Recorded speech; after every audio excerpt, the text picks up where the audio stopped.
The center has clarified that its discussions with Meta are focused on making the platform comply with Indian laws, rather than ordering a complete overhaul of its algorithm.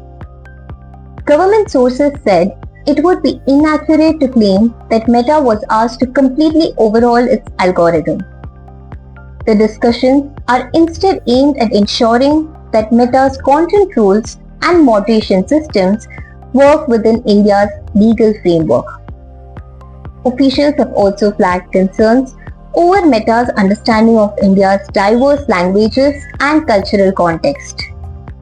They said the platform needs stronger local expertise to identify and moderate problematic content accurately. Deepfakes and child sexual abuse material, or CSAM, remain key concerns. On CSAM, the government has made its position clear. There will be zero tolerance and zero compromise.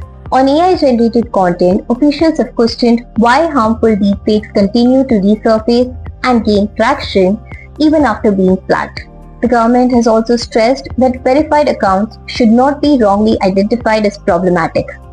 For sensitive cases, it wants a human-in-the-loop system where human review is involved alongside automated tools. The government has also stressed that verified accounts should not be wrongly identified as problematic.